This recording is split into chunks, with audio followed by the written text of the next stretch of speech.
J'ai refusé de garder les enfants de mon frère et, dans son désespoir, il les a envoyés en taxi pour me forcer la main. Le chauffeur s'est trompé d'adresse et, 3 jours plus tard, j'ai reçu l'appel qui a complètement bouleversé sa vie. Je m'appelle Elodie, j'ai 32 ans et bien que je l'ai longtemps ignoré, j'ai récemment découvert que certaines personnes sont convaincues que les liens du sang leur donnent un droit illimité sur votre temps, votre énergie et votre tranquillité. Mon frère Clément, âgé de 35 ans, est la définition parfaite de cette pensée tordue. Je travaille comme rédactrice technique indépendante, spécialisée dans la documentation de logiciels et les manuels d'utilisation. C'est un emploi qui exige une concentration absolue et aucune interruption, mais qui offre une bonne rémunération, des horaires flexibles et la liberté de choisir mes projets. J'ai bâti ma carrière à partir de rien après 6 ans dans un environnement d'entreprise infernal, donc mon temps est sacré.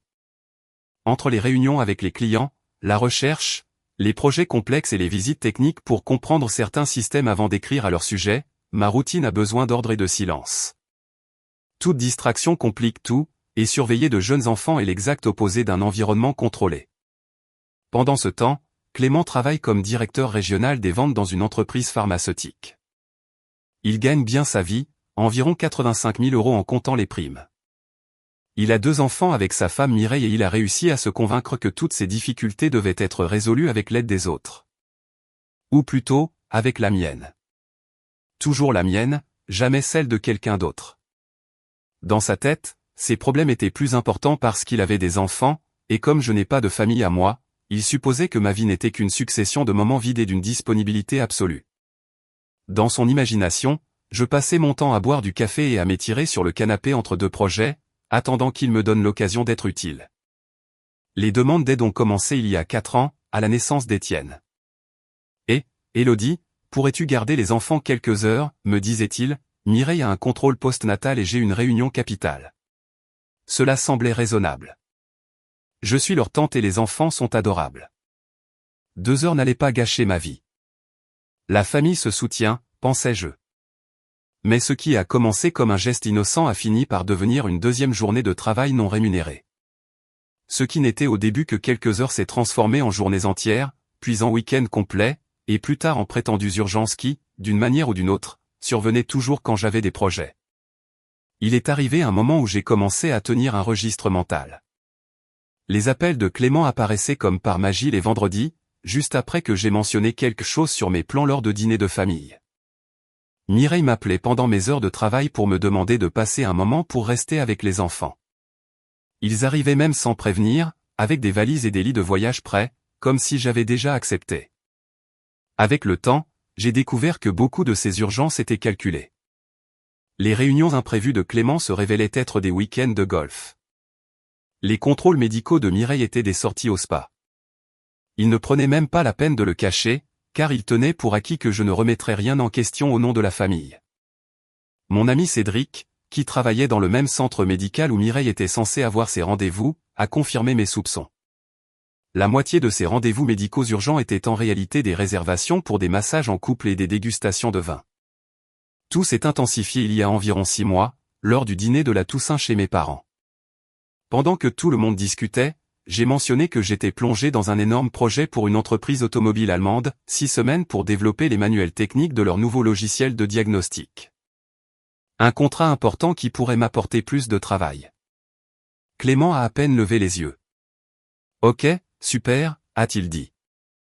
Ah, au fait, Mireille et moi pensons faire une croisière pour notre anniversaire. 2 semaines dans les Caraïbes. Tu peux garder Héloïse et Étienne?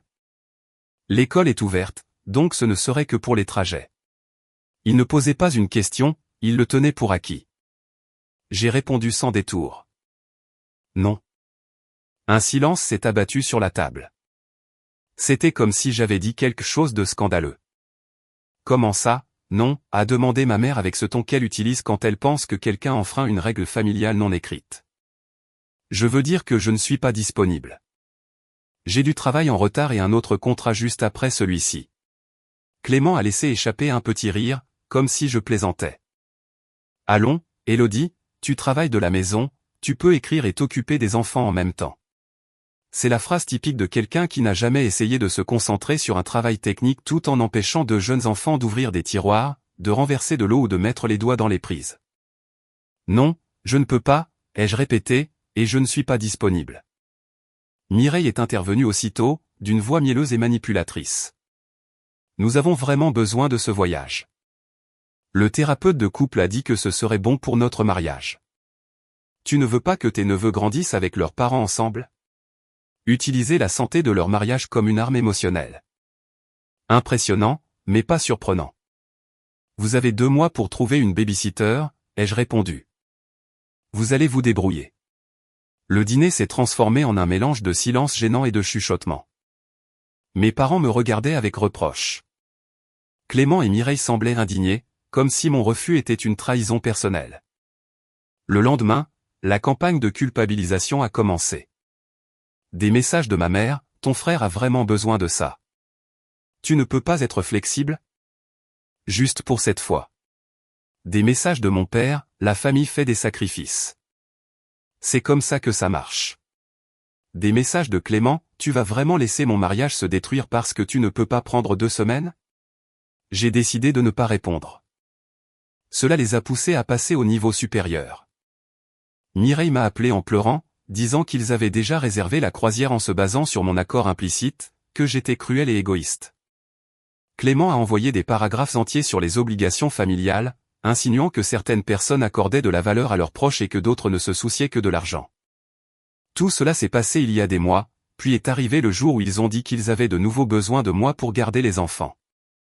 Cette fois, j'ai dit non sans détour. Et Clément, apparemment fatigué d'entendre des refus, a décidé de faire l'impensable, envoyer ses enfants en taxi à mon appartement sans me prévenir, convaincu que je finirais par céder. Mais le chauffeur s'est trompé d'adresse. 3 jours plus tard, quand Clément a finalement daigné vérifier comment allaient les enfants, tout a explosé, et c'est là qu'a commencé la destruction familiale la plus complète que j'ai jamais vue de ma vie. Avec le temps, j'ai fini par apprendre à identifier un certain schéma qui m'était devenu trop familier. C'était comme écouter une pièce de théâtre qui se répétait sans cesse. D'abord, il y avait les pleurs sur les prétendus problèmes de mariage. Ensuite venait l'insinuation que j'étais égoïste. Enfin, la partie préférée de ma famille, l'idée que le véritable engagement familial consistait à transformer leurs urgences en mes responsabilités. La même formule, toujours la même. C'est pourquoi, avant qu'ils ne me chargent à nouveau de leur drame, je les ai bloqués tous les 2 pendant une semaine, juste pour retrouver un peu de tranquillité d'esprit. Quand je les ai débloqués, ils semblaient avoir compris le message. C'est du moins ce que je pensais, naïf que j'étais. Ils ont cessé de m'écrire. Plus d'insinuations ni de discours moralisateurs. J'ai supposé qu'ils avaient trouvé quelqu'un d'autre pour garder les enfants ou qu'ils avaient tout simplement annulé leur projet. Cela aurait été trop logique de s'attendre à ça. 3 semaines avant ma propre escapade programmée, j'ai envoyé un message dans le groupe de discussion familiale. J'ai été clair et direct, du 15 au 22 mars, j'allais être complètement déconnecté après avoir avancé sur mes projets pendant des semaines. C'était ma première vraie pause en 1 an et demi. J'ai prévenu que je garderais mon téléphone en silencieux, sauf pour les urgences. Qu'est-ce que j'avais hâte de faire? Absolument rien. Informations précises, limites explicites, planification anticipée, tout ce qu'un adulte raisonnable est censé faire. Le message a reçu des réponses rapides. Clément a répondu avec un simple pouce levé. Mireille a ajouté un « profitant bien ». Maman a commenté quelque chose sur l'organisation d'un déjeuner à mon retour. Tout semblait normal, tranquille, presque idéal. Et c'est ainsi qu'est arrivé la semaine précédant le début de mes vacances. J'ai bouclé 2 gros projets, envoyé les dernières factures, programmé les messages automatiques pour mes clients, organisé mon calendrier et commencé à m'imaginer dormir tard, avancer dans la pile de livres que j'accumulais depuis des mois, cuisiner des plats qui demandaient plus de patience que de temps. En bref, j'allais devenir une sorte d'ours en hibernation, mais avec un bon Wi-Fi. 3 jours avant le début officiel de ma semaine de congé, un lundi, Clément a appelé. J'ai failli ignorer l'appel car je vérifiais les livraisons finales pour un client, mais son insistance m'a fait douter. J'ai répondu. Il a parlé d'un ton trop léger pour être désinvolte. Et, a-t-il commencé, Mireille et moi avons réglé ce que nous avions en suspens. Nous avons décidé de faire ce voyage dont nous avions parlé. Nous pensons partir jeudi et revenir dimanche. Les enfants peuvent rester avec toi, n'est-ce pas? De toute façon, tu seras libre. Mon esprit s'est arrêté complètement pendant une seconde. J'ai vraiment cru avoir mal entendu, comme s'il avait parlé dans une autre langue ou dit quelque chose de si absurde que mon cerveau refusait de le traiter. Quand j'ai pu réagir, j'ai seulement dit « non ». Comment ça, non? Je ne vais pas garder d'enfant. J'ai des projets. Des projets, Élodie, s'il te plaît. Tu as toi-même dit que tu n'allais rien faire. Tu ne vas nulle part, ce n'est pas un grand effort. Voilà la logique avec laquelle fonctionnent les gens comme Clément. Si vous dites que vous prévoyez de vous reposer, ils interprètent que vous ne faites rien d'important. Si vous travaillez de la maison, ils croient que vous pouvez vous occuper d'eux à toute heure. Si vous êtes célibataire, ils supposent que votre temps vaut moins que le leur. Et si vos projets ne coïncident pas avec leurs convenances, ils les considèrent automatiquement comme sans importance. Mes projets restent des projets, ai-je répondu, m'efforçant de garder une voix contrôlée. Et le rappel que j'ai envoyé il y a 3 semaines était justement pour éviter cela. Je ne suis pas disponible. Point. La conversation est tombée dans la spirale habituelle, j'étais égoïste, son mariage m'importait peu, mes neveux méritaient du temps avec moi, quand allais-je cesser de ne penser qu'à moi pour commencer à me comporter comme une bonne sœur? Je l'ai laissé dérouler tout son discours. Quand il a terminé, j'ai compté mentalement jusqu'à 10 avant de parler. Clément. J'ai gardé tes enfants environ 60 fois au cours des 2 dernières années. J'ai annulé des projets, déplacé des engagements, sacrifié des week-ends. Ce n'est pas de l'égoïsme, c'est que je ne suis pas disponible. Ce sont 2 choses différentes. Il a insisté. C'est différent. C'est important. Mon repos l'est aussi, ai-je dit. C'est une semaine, Élodie, une semaine pour aider ton frère à sauver son mariage. Le voilà de nouveau avec son manuel classique, transformer sa mauvaise planification en un dilemme moral dont les conséquences retombaient sur moi. Présenter n'importe quelle demande comme une catastrophe imminente que seul moi pouvais résoudre. Transformer un « je ne peux pas » en « tu es une mauvaise personne ». J'ai répondu non. Il n'y avait aucune marge de négociation. Cherche une autre option. Tu as 3 jours. Bien, n'aide pas. On verra bien qui t'aidera quand tu en auras besoin, a-t-il lâché avant de raccrocher. C'était lundi. Mardi a commencé la phase avancée de la manipulation. Message de Mireille, je ne peux pas croire que tu laisserais notre mariage se ruiner pour une semaine. Nous avons déjà payé la croisière. Elle n'est pas remboursable. Clément m'a dit que tu avais accepté. Message de maman, ton frère est très affecté. Son mariage est en crise. Tu ne pourrais vraiment pas être un peu flexible? Message de papa, je suis déçu de ton attitude. La famille se soutient. C'est ce que nous faisons. Message de Clément, plusieurs paragraphes déplorant à quel point il avait toujours été là pour moi, chose discutable, insinuant que certaines personnes savent établir des priorités et que d'autres ne pensent qu'à elles-mêmes. Il y a même eu un commentaire sur le fait que quand tu auras des enfants, tu comprendras ce qu'est la vraie responsabilité. Puis est apparu le long message dans le groupe, un monologue sur la façon dont le mariage exigeait des efforts, comment les couples avaient besoin de soutien et comme il était regrettable que certains membres de la famille préfèrent le temps seul plutôt que d'aider. Il n'a jamais mentionné mon nom, mais tout le monde savait à qui il s'adressait. Je n'ai rien répondu, ni aux textos, ni aux appels, ni aux messages voilés du groupe. Toute réponse aurait attisé le feu. Certaines personnes pensent que le silence signifie la faiblesse.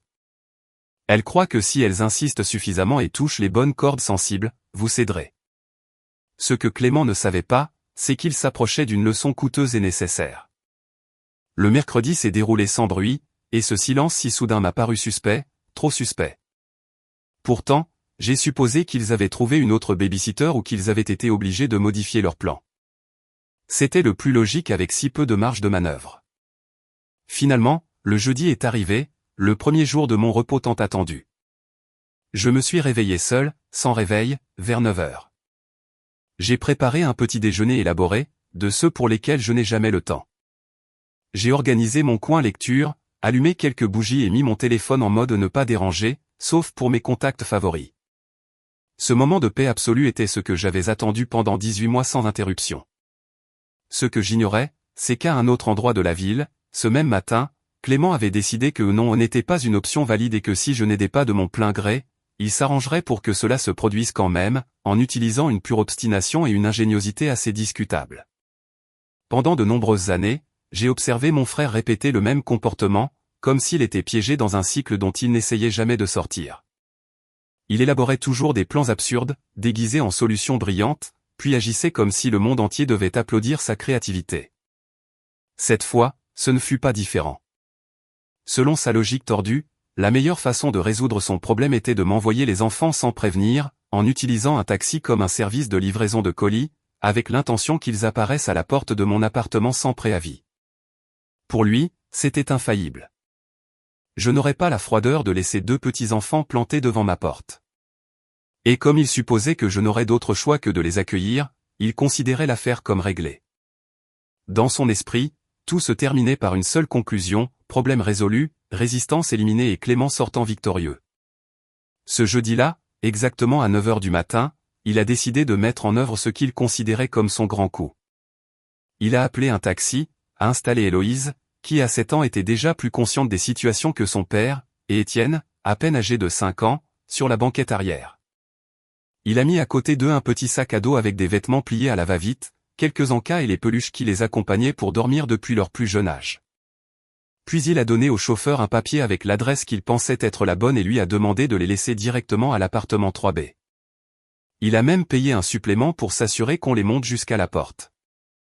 Il n'a pas laissé de message, n'a pas écrit de mots, ne m'a pas appelé, n'a absolument rien fait pour me prévenir.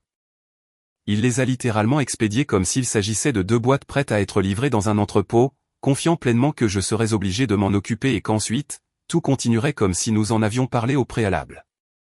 Pour Clément, c'était sa façon de résoudre les conflits, pousser les situations à la limite pour m'empêcher de refuser ses décisions, ignorer mes limites et toujours privilégier son confort au détriment de la vie des autres. C'était une dynamique qui se répétait depuis des années, mais son plan incroyablement parfait s'est effondré avant même de faire son premier pas. Il l'a ruiné avec un détail minime, un détail qu'il aurait lui-même considéré comme insignifiant. Il a donné la mauvaise adresse. J'habite au 1847, rue du Marronnier, appartement 3B. Clément, sans rien vérifier, sans confirmer et sans y réfléchir à 2 fois, a donné au chauffeur le 1487 rue du Marronnier, un simple changement d'ordre dans les chiffres qui s'est avéré être un endroit complètement différent, à plusieurs quartiers de distance, à près de 6 km de là où il devait réellement les emmener. Le chauffeur, peut-être distrait, peut-être trop confiant dans ce qu'on lui avait dit ou simplement sans envie de se compliquer la vie, a pris l'information telle qu'elle, l'a entrée dans le GPS et n'a jamais remis en question sa validité. Il n'a appelé personne, n'a pas demandé de confirmation supplémentaire, n'a montré pas la moindre hésitation avant de démarrer, il a simplement suivi l'itinéraire indiqué, est arrivé à la mauvaise adresse et s'est garé sans imaginer les conséquences. La maison devant laquelle il s'est arrêté était une petite demeure soignée, avec un jardin si bien entretenu qu'il semblait sorti d'un magazine. À l'entrée, une femme était penchée sur des pots de fleurs, plantant des graines et vérifiant l'état de ses plantations. Le chauffeur a supposé que ce devait être la personne chargée de recevoir les enfants, alors il les a fait descendre du véhicule, a donné le sac à dos à Héloïse, leur a souhaité une bonne journée, comme si c'était la chose la plus normale du monde, et est reparti sans vérifier absolument rien d'autre. Il les a laissés là, seuls, au milieu d'un trottoir inconnu, devant une maison qui leur était complètement étrangère. La femme était Madame Margot, une professeure à la retraite qui vivait dans cette même propriété depuis près de 40 ans. Quand elle a levé les yeux et a vu les enfants debout sur le bord du trottoir, confus et timides, elle a pensé qu'il s'agissait peut-être des petits-enfants d'un voisin qui s'était trompé de maison. Dans ce quartier, les GPS se trompaient souvent, donc l'idée ne lui a pas semblé totalement farfelue. Héloïse, essayant de garder son sang-froid, a tenté d'expliquer qu'ils allaient chez leur tata Élodie, mais elle ne connaissait ni le vrai numéro de l'adresse, ni le nom de famille complet, ni le bon numéro de téléphone. Étienne, de son côté, serrait si fort son dinosaure en peluche que ses jointures sont devenues blanches et il semblait sur le point de fondre en larmes. Madame Margot a réagi comme toute personne sensée, polie et dotée d'un minimum d'empathie le ferait dans une telle situation. Elle s'est approchée doucement, leur a parlé d'une voix calme et leur a demandé s'ils étaient perdus. Ils ont tous les deux acquiescé sans dire grand-chose. Elle leur a ensuite demandé un numéro de téléphone pour contacter quelqu'un.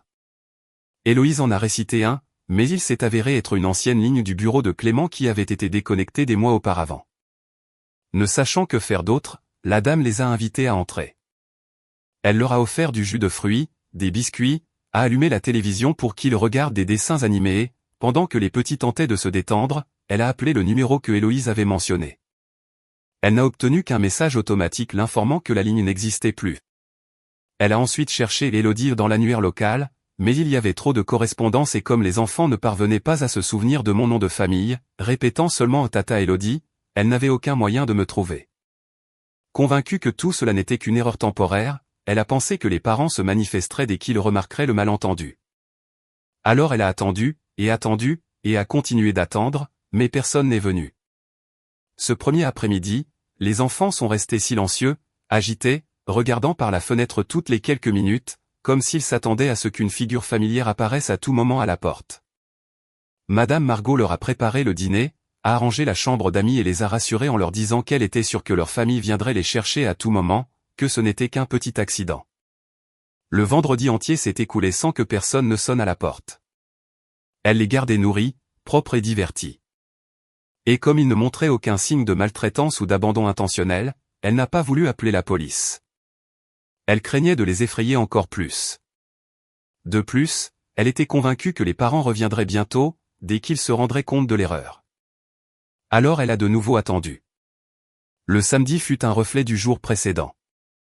3 jours complets se sont écoulés, 72 heures exactes, pendant lesquelles ces 2 petits-enfants ont vécu dans une maison inconnue, tandis que leur père continuait de croire qu'ils étaient avec moi. Et moi, je continuais d'être dans mon appartement, sans avoir la moindre idée que mes neveux étaient pour moi portés disparus, mais vivaient pour eux une situation absurde et dangereuse. Chez moi, ces jours ont été étonnamment tranquilles. Le jeudi, je me suis consacré à lire 3 livres du début à la fin sans interruption. Le vendredi, j'ai cuisiné des recettes que je remettais toujours à plus tard par manque de temps et je me suis offert un marathon de films. Le samedi, avec un calme presque thérapeutique, j'ai nettoyé ma maison de fond en comble. Mon téléphone était en silencieux. Je n'ai reçu aucun appel, je n'ai pas vérifié mes messages, je n'ai rien entendu qui puisse briser mon repos. Pour moi, ces jours ont été une sorte de retraite involontaire, une pause que j'ai appréciée sans savoir ce qui se passait réellement. Pendant ce temps, Clément et Mireille étaient en pleine escapade romantique. Ils avaient embarqué sur une croisière le jeudi même où ils m'avaient envoyé les enfants.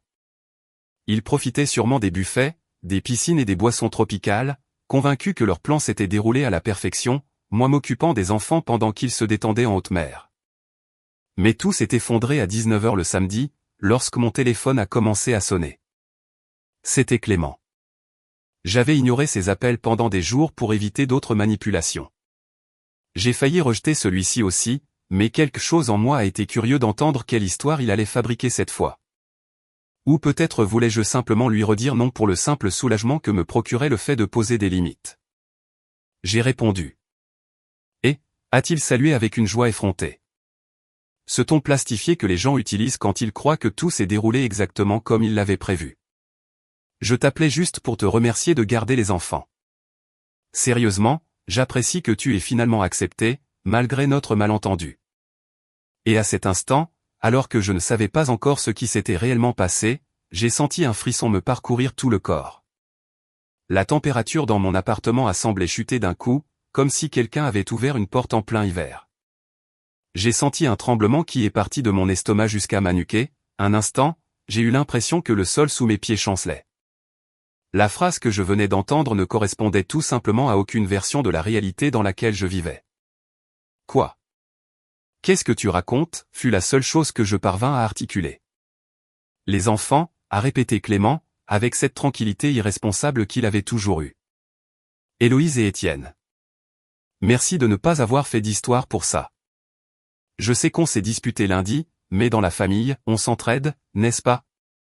Mireille et moi avions besoin de ce temps. J'ai dû prendre une profonde inspiration avant de répondre, choisissant chaque mot avec le même soin que l'on prend pour désamorcer un explosif. Clément. Quels enfants? De quoi parles-tu exactement? Le silence qui a suivi fut absolu. Pas un soupir, pas un bruit de fond, rien. Puis est venu un son étrange, comme s'il s'efforçait de comprendre quelque chose qui n'avait aucun sens dans sa tête. Mes enfants, a-t-il dit enfin, articulant chaque syllabe comme s'il parlait à quelqu'un qui ne comprenait pas la langue. Héloïse et Étienne. Ceux que j'ai envoyés à ton appartement jeudi matin. Le monde entier a semblé basculer. Clément, ai-je répondu, chaque mot un coup sec, je n'ai pas tes enfants. Cette fois, le silence s'est étiré comme une corde sur le point de rompre. Comment ça, tu ne les as pas? Ça veut dire exactement ça, ai-je répondu, sentant mon cœur battre la chamade. Ils ne sont pas là. Ils n'ont jamais été là. Je ne les ai pas vus depuis la Toussaint. J'ai entendu sa respiration changer, abandonnant la confusion pour laisser place à une panique croissante. Ce n'est pas drôle, Élodie, a-t-il craché, essayant de paraître ferme, mais sa voix tremblait. Ce n'est pas le moment de plaisanter. Je ne plaisante pas. Je n'ai pas tes enfants. Je t'ai dit que je ne pouvais pas les garder. J'ai été en vacances toute la semaine, seul. Il n'y a personne d'autre ici. Le son qu'il a émis ensuite n'était pas tout à fait un cri, mais il s'en est dangereusement approché. Je les ai mis dans un taxi jeudi matin, a-t-il balbutié. J'ai donné au chauffeur ton adresse. Il devait arriver avant 10 heures. Ma vision s'est rétrécie. Cet effet de tunnel qui vous envahit lorsque votre corps détecte que quelque chose de terrible est en train de se produire. Clément, ai-je dit en essayant de garder mon calme. Si tu les as envoyés jeudi, alors ils sont portés disparus depuis 3 jours. Et là, pour la première fois depuis que je le connais, je l'ai entendu crier pour de vrai. Non, ce n'est pas possible. Clément, ai-je insisté, si tu les as envoyés il y a 3 jours, ils sont portés disparus depuis 3 jours. L'effondrement de Clément a commencé d'une seconde à l'autre, comme si toute la pression qu'il avait accumulée avait explosé sans prévenir. Quand j'ai répondu au téléphone, j'ai à peine pu reconnaître sa voix. Il hurlait, complètement hors de lui, mélangeant des phrases sans queue ni tête. Entre les sanglots, les respirations haletantes et les mots précipités, il répétait que cela ne pouvait pas arriver, que c'était impossible, que c'était de ma faute pour ne pas avoir répondu à ses appels et pour ne pas avoir attendu les enfants à leur arrivée. C'était absurde, mais son désespoir était si bruyant qu'il ne permettait même pas d'analyser la situation. Je n'ai pas perdu une seconde à discuter. J'ai raccroché et j'ai laissé le silence revenir dans mon appartement. Dès que le téléphone s'est éteint, mon esprit est passé en mode automatique, presque professionnel. Il n'y avait pas de place pour les émotions, seule l'action rapide comptait. J'ai pris mon ordinateur portable, le chargeur de mon téléphone, un carnet où je gardais des contacts importants et j'ai ouvert le dossier où j'avais stocké des années de relations professionnelles et personnelles. Je savais parfaitement que chaque minute comptait. Ce n'était plus une affaire entre Clément et moi. Il ne s'agissait plus de sa manipulation ni de son chantage émotionnel déguisé en urgence familiale. C'était maintenant une véritable recherche. 2 enfants, Héloïse, 7 ans, et Étienne, 5 ans, étaient portés disparus depuis 72 heures parce que leur père avait cru que les envoyer en taxi était une manière acceptable de résoudre ses problèmes, et je n'allais pas permettre que cela dure une minute de plus. J'ai fait la première chose que toute personne responsable devrait faire, j'ai appelé le 17. J'ai parlé d'une voix claire, sans omettre un seul détail. J'ai expliqué qu'il s'agissait de 2 mineurs. J'ai donné leur nom complet, leurs âges. J'ai décrit leur dernier emplacement confirmé, la maison de Clément, et j'ai détaillé la destination où il assurait les avoir envoyés, mon appartement. J'ai reconstitué la chronologie depuis le moment où il a insisté pour les envoyer jusqu'à cet appel même. L'opératrice a tout noté et m'a assuré qu'elle enverrait des patrouilles à mon adresse ainsi qu'à la sienne. Mais je ne suis pas resté à attendre. Je savais que si quelque chose tournait mal, cette attente pourrait coûter trop cher. J'ai ouvert ma liste de contacts et j'ai commencé à appeler chaque personne qui pouvait aider. Je l'ai fait sans honte ni hésitation. J'ai appelé un vieil ami de l'université qui travaillait maintenant comme agent de la police nationale. Il a répondu à la première sonnerie et, en entendant ma voix trembler, m'a dit qu'il s'en occuperait. J'ai appelé une femme avec qui j'avais travaillé sur un article sur les soins de santé. Je me souvenais qu'elle avait mentionné que son mari gérait la communication interne des services d'urgence. Puis j'ai appelé le gars de la salle de sport, dont le frère travaillait dans la recherche et le sauvetage. Ce matin-là, j'ai passé plus d'appels qu'en un mois entier de travail, et c'est là, exactement là, que j'ai compris la valeur d'avoir toujours été professionnelle, respectueuse, accessible. Les gens se souvenaient de ceux qui les traitaient bien. Je n'étais pas une inconnue qui appelait pour demander une faveur impossible. J'étais quelqu'un qui avait laissé de bonnes impressions, quelqu'un qui avait travaillé avec eux, qui les avait aidés avec des articles, des rapports, des entretiens, des contacts. C'est pourquoi ils m'ont écouté et c'est pourquoi ils ont agi rapidement. En moins d'une heure, 3 officiers travaillaient personnellement sur l'affaire, non pas dans le cadre d'une routine quotidienne, mais comme une priorité. Au bout de 2 heures, ils avaient déjà retracé les caméras de surveillance de la circulation du jeudi matin. Ils ont analysé chaque carrefour par où était passé un taxi correspondant à leur estimé. Finalement, ils ont trouvé la plaque d'immatriculation d'un taxi parti de la maison de Clément transportant 2 mineurs. Ils l'ont suivi numériquement à travers plusieurs intersections et ont réussi à reconstituer son itinéraire avec précision. Ce suivi les a menés à la compagnie de taxi. Le chauffeur a été localisé rapidement et s'est souvenu du service sans problème. Il a dit qu'il avait déposé les enfants à l'adresse qu'on lui avait donnée, 1487 rue du Marronnier, alors que Clément avait en réalité écrit 1847, un seul chiffre mal placé qui a fini par faire toute la différence entre la sécurité et le chaos. À cause de cette erreur, Héloïse et Étienne se sont retrouvés dans un quartier complètement différent, à plusieurs rues de toute personne qu'ils connaissaient. Dans la 3e heure de recherche, la police avait déjà localisé la maison où ils se trouvaient. Lorsque les officiers ont frappé à la porte, Madame Margot est apparue, confuse, portant Étienne dans ses bras tandis que Héloïse regardait la télévision derrière elle. La femme a expliqué que les enfants étaient arrivés seuls, disant qu'ils attendaient un membre de leur famille. Comme ils semblaient bien entretenus et non en danger immédiat, elle avait supposé que quelqu'un viendrait bientôt les chercher. Elle avait fait de son mieux selon sa logique, en les nourrissant et en leur donnant un endroit sur où dormir. Les officiers m'ont appelé dès qu'ils ont confirmé que les enfants allaient bien. Je n'ai pas tardé à me rendre à l'adresse. Toute la tension accumulée pendant des heures s'est transformée en un nœud dans ma poitrine quand je les ai vus. Héloïse et Étienne étaient assis dans le salon, les épaules voûtées, les yeux rouges, avec un mélange de soulagement et de peur quand je suis entré. Dès qu'ils m'ont reconnu, ils ont couru vers moi en pleurant, sanglotant des choses différentes en même temps, qu'ils avaient été perdus, qu'ils ne savaient pas quoi faire, qu'ils ne comprenaient pas pourquoi Tata Élodie n'était pas arrivée. Je les ai serrés fort dans mes bras. « Vous êtes avec moi maintenant », leur ai-je dit. « Je ne vais pas vous laisser seuls. Rentrons à la maison. » La police a pris nos déclarations et Madame Margot s'est excusée plus d'une fois. Elle était visiblement sincèrement désolée de ne pas avoir appelé plus tôt, mais je l'ai tout de même remerciée du fond du cœur. Elle s'était occupée d'eux avec plus d'attention que leur propre père. Quand je suis rentré avec les enfants dans mon immeuble, j'ai vu la voiture de Clément garée devant ma porte. Il était arrivé directement après notre appel.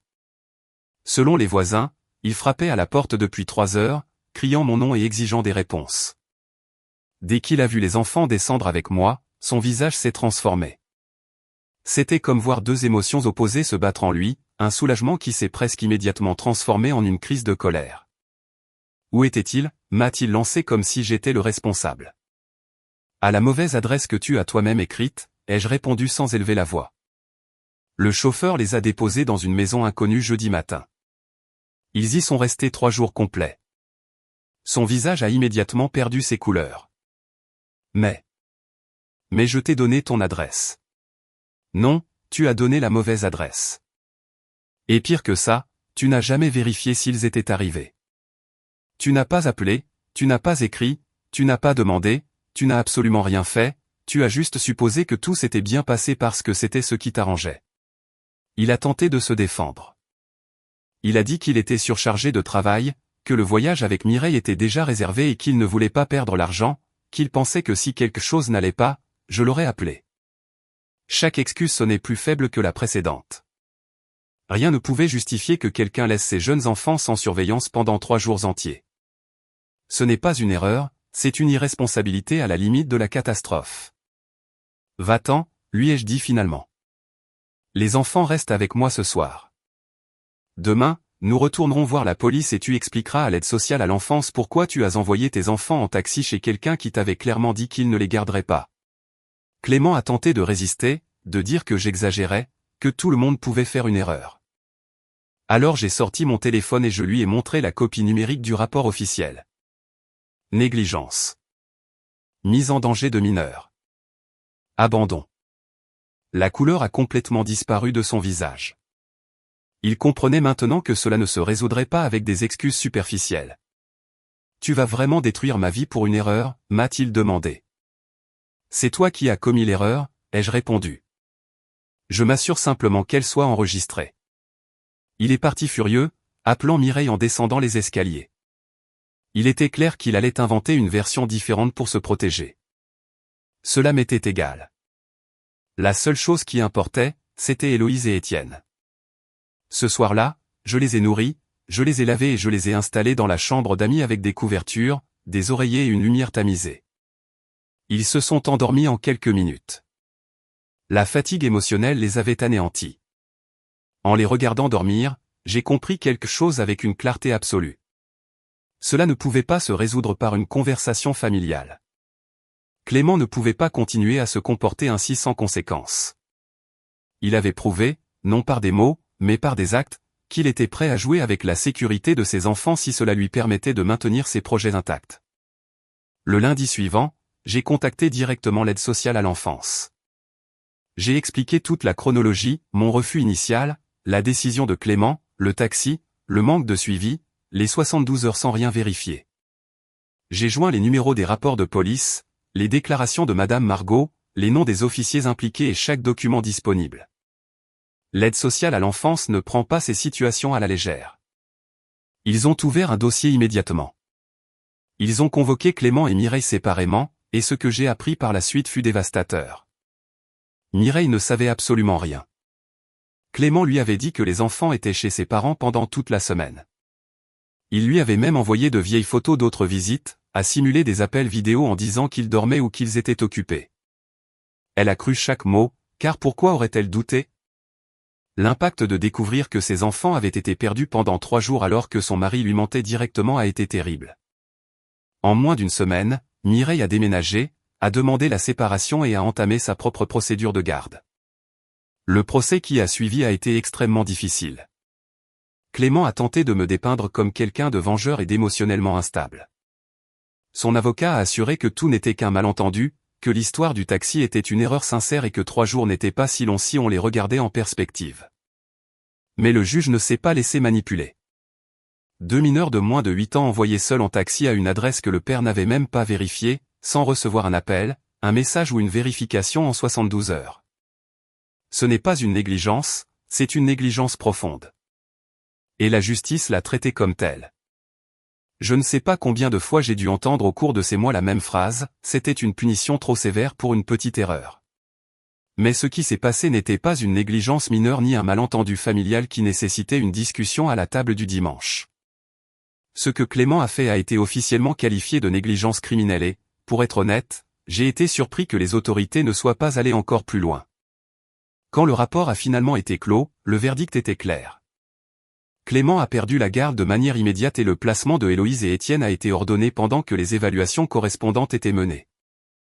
Les enfants ont été envoyés temporairement dans un foyer d'accueil pendant que les travailleurs sociaux déterminaient si Mireille ou d'autres membres de la famille étaient aptes à assumer la responsabilité.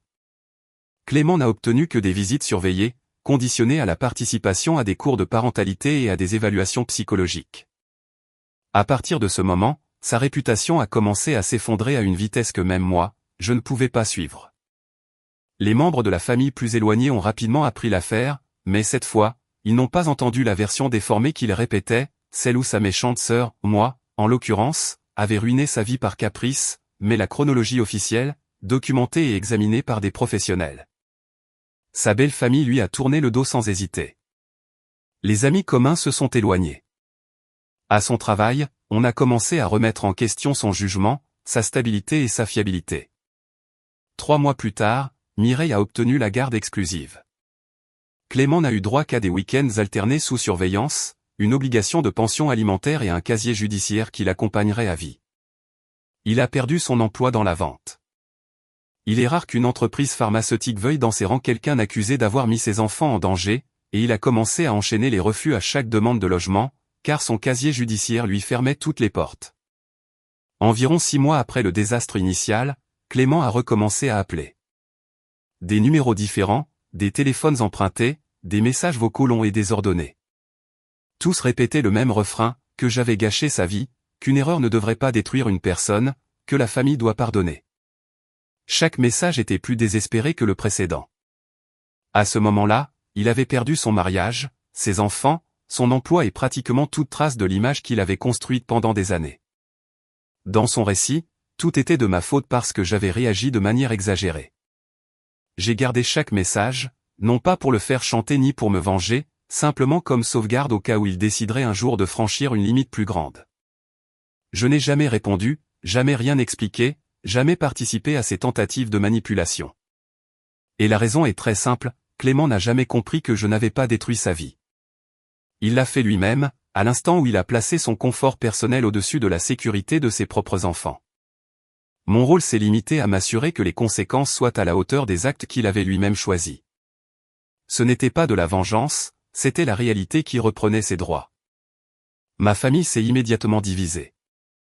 Certains insistaient sur le fait que j'avais agi avec trop de dureté, que les problèmes familiaux se règlent en privé. D'autres, heureusement, ont compris que permettre à 2 enfants de passer 3 jours complets dans la maison d'un inconnu dépassait toute discussion interne. Mes parents, essayant de jouer les médiateurs, ont suggéré une réunion pour arranger les choses. Je leur ai dit non, il n'y avait rien à arranger.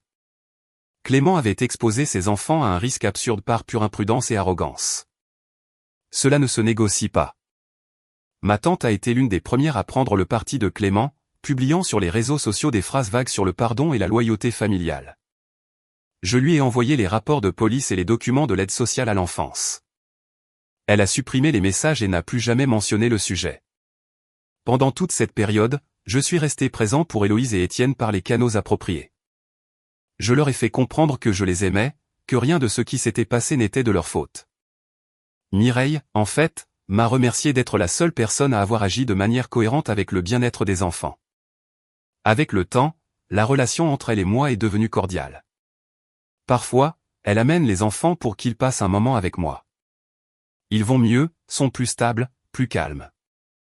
Héloïse ne sursaute plus quand elle entend une voiture s'approcher et Étienne a recommencé à dormir d'une traite. Ce sont des progrès modestes mais précieux. 1 an plus tard, Clément a tenté un dernier coup désespéré. Il s'est présenté à mon immeuble, bien qu'il n'ait pas pu dépasser l'entrée grâce à la sécurité. Il a tout de même décidé d'attendre dans le hall jusqu'à ce que j'entre ou que je sorte. Quand nous nous sommes finalement croisés, je l'ai trouvé visiblement détérioré, plus mince, hagard, les vêtements flottant sur lui comme s'ils ne lui appartenaient pas. Il m'a lancé un discours répété sur la façon dont il avait changé, qu'il avait suivi une thérapie, qu'il avait appris de ses erreurs. Il m'a demandé de témoigner devant le tribunal en sa faveur pour récupérer la garde. Je lui ai répondu la même chose qu'au début, non. Élodie, s'il te plaît, j'ai déjà tout perdu. Tu ne crois pas que j'ai été assez puni? Non, tu n'as pas été puni. Tu fais juste face aux conséquences naturelles de tes actes. Ce n'est pas la même chose. Je t'en supplie. Je suis ton frère. Tu as cessé d'être mon frère le jour où tu as envoyé tes enfants en taxi parce que tu as refusé d'accepter une limite de base. La famille ne se définit pas par le sang, mais par le comportement. Et tu as choisi le tien. En essayant de me suivre, la sécurité de l'immeuble l'a raccompagné dehors. Il n'est jamais revenu. Le plus absurde, c'est que même aujourd'hui, il continue de raconter à qui veut l'entendre comment sa sœur vengeresse, Élodie, a détruit sa vie pour une confusion mineure. Dans sa version, il est un père incompris qui a commis une erreur minuscule, mais la chronologie ne ment pas. 3 jours, 72 heures. C'est le temps qu'il a mis pour vérifier si ses enfants étaient en sécurité. Ce n'est pas une négligence, c'est une décision répétée encore et encore chaque fois qu'il a ignoré le téléphone. Il y a des gens qui me demandent parfois si je regrette d'avoir impliqué les autorités, si j'aurais préféré résoudre cela en interne pour éviter les dommages familiaux. Ma réponse est toujours la même, non. La famille n'existe pas pour couvrir des comportements dangereux. La famille protège les plus vulnérables, exige la responsabilité et place la sécurité avant le confort. Clément voulait que je privilégie sa convenance au détriment du bien-être de Héloïse et Étienne. Ce n'est pas la famille, c'est de la complicité. Depuis, j'ai construit une vie solide. Ma carrière a progressé plus que jamais. Mes limites personnelles sont définies et respectées. Mes relations sont plus saines. Héloïse et Étienne s'épanouissent auprès de leur mère. Clément vit dans un petit studio, travaille dans un emploi de détail et continue de blâmer tout le monde sauf lui-même. Certains diront que c'est un destin cruel. J'appelle ça une conséquence proportionnelle. Il a joué avec la sécurité de ses enfants parce que dire « je suis désolé, je ne peux pas les garder » lui était trop humiliant. 3 nuits complètes chez un inconnu, tout ça parce que sa fierté pesait plus que le bien-être de ses enfants. Ce n'est pas une erreur que l'on peut balayer sous le tapis. C'est un reflet direct du type de personne que quelqu'un choisit d'être quand les choses ne se passent pas comme il le veut. Et le plus ironique, c'est que je n'ai eu besoin d'exécuter aucune vengeance élaborée. Je n'ai rien eu à planifier. Il a suffi de dire la vérité, de tout documenter et de laisser le système faire son travail. Clément s'est détruit tout seul. Je me suis simplement contenté de ne pas nettoyer ce qu'il a laissé derrière lui. J'ai su récemment qu'il essayait de renouer avec ses enfants maintenant qu'ils sont plus grands. On m'a dit qu'il avait envoyé quelques messages. Il a tenté de petits gestes, a même proposé de les voir ne serait-ce que quelques minutes. Mais ni Héloïse ni Étienne ne montrent beaucoup d'intérêt. Ce n'est pas un rejet impulsif ou une colère d'adolescent, mais quelque chose de plus simple et de plus dur, ils se souviennent. À leur âge, ils ont une clarté suffisante pour comprendre ce qui s'est passé, non pas à cause de ce que je leur ai dit, mais à cause de ce qu'ils ont vécu eux-mêmes. Héloïse, avec ce calme mature qu'elle a toujours eu, a dit un jour que certaines personnes perdent le droit à certaines places dans votre vie. Étienne, plus réservé, a simplement commenté qu'il ne voulait pas revivre des expériences qui l'avaient fait se sentir en insécurité. Personne ne les a pressés. Ils sont arrivés seuls à ces conclusions. Et bien qu'ils me demandent parfois s'ils devraient lui donner une autre chance, je ne leur donne jamais de réponse directe. Je leur dis simplement d'écouter leur propre jugement et de choisir ce qui les met en paix. Ce qui est surprenant, c'est que malgré tout, aucun d'eux ne nourrit de haine, seulement des limites très fermes. Pour ma part, je ne porte plus de culpabilité, ni de rancœur. Ce qui s'est passé était grave et l'intervention n'était pas optionnelle, elle était nécessaire. Et même si cela peut paraître exagéré à certains, je sais qu'agir comme je l'ai fait a évité quelque chose de pire. Je ne suis pas devenu l'ennemi de la famille, comme il insiste à le dépeindre, mais l'adulte qui a décidé de ne pas détourner le regard lorsque 2 enfants ont été exposés par l'irresponsabilité de leur propre père. Le plus curieux, c'est que pendant que Clément tente de reconstruire une image qui n'existe plus, ceux qui ont vraiment avancé sont les enfants. Héloïse est concentrée sur son avenir, pleine de détermination. Étienne ne cesse de surprendre par sa créativité et cette capacité naturelle à résoudre les problèmes. Je les vois grandir en sécurité, entourés de gens qui veillent vraiment sur eux. Et ça, honnêtement, vaut plus que n'importe quelle réconciliation forcée ou trêve improvisée. Parfois, quand je pense à tout ce qui s'est passé, je réalise quelque chose que je ne m'attendais jamais à ressentir, la tranquillité. Non pas parce que la situation a été facile, mais parce que j'ai choisi la bonne chose quand c'était difficile. Je n'ai eu à nuire à personne ni à manipuler quoi que ce soit. J'ai simplement fait ce qu'il fallait faire et j'ai laissé chacun faire face aux répercussions de ses propres décisions. Pendant ce temps, ma vie a suivi son cours. Un travail stable, des relations saines, des limites claires. Et quand Héloïse et Étienne me rendent visite, je me rends compte que cette stabilité est précisément ce que je voulais qu'ils aient un jour. C'est peut-être la partie la plus ironique de tout cela. Finalement, ce n'est pas moi qui ai provoqué la rupture familiale, mais celui qui a empêché une plus grande irresponsabilité de les blesser encore plus. Clément continue de chercher des explications externes à une chute qu'il a lui-même initiée. Moi, en revanche, je continue d'avancer, sans drame, sans discours, juste avec la certitude que protéger 2 enfants valait infiniment plus que de préserver les apparences familiales. Et chaque fois que je vois Héloïse rire sans crainte ou Étienne construire quelque chose de nouveau, je comprends que c'est là la véritable victoire. Je n'ai pas besoin que quiconque reconnaisse ce que j'ai fait. La preuve vivante est dans la façon dont ils sont maintenant. Et pour moi, cela suffit. Cette histoire vous a plu? Laissez un commentaire et abonnez-vous pour soutenir la chaîne. D'autres histoires arrivent bientôt.